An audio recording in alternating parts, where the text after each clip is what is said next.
এই যে শোনো, বাজার থেকে আজকে ফুলকপি, বাঁধাকপি, সিম, বেগুন, মূলো এগুলো নিয়ে আসবে। কি বলছো? ফুলকপি আনবে না কেন? পরপর 7 দিন খাওয়া হয়েছে, তাতে কি হয়েছে? এক একদিন তো এক এক রকম খাইয়েছি। একদিন ফুলকপি দিয়ে মাছের ঝোল, একদিন চিলি ফ্লাওয়ার, একদিন ফুলকপি দিয়ে ডাল, একদিন ফুলকপির পরোটা, একদিন ফুলকপির কচুরি। 7 দিন 7 রকম খেয়েছো। এক রকম কি খেয়েছো? ফুলকপি ছাড়া খাবো কি?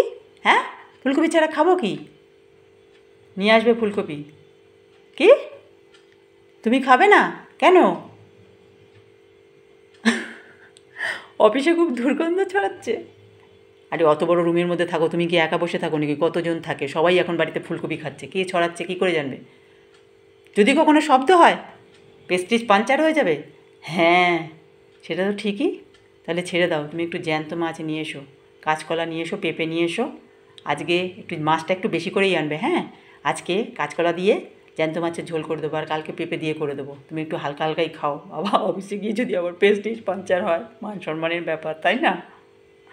এই শীতকাল আসলে ফুলকপি, বাঁধাকপি, মূলো এই সমস্ত খাওয়া হয়, লেপের তলায় শোয়া হয়, সোয়েটার পরা হয়, পেট গরম হয়ে যায়, আর কি দুর্গন্ধই না ছড়ায়। একদিকে শীতকাল আরামদায়ক, আবার আর একদিকে কী সমস্যা।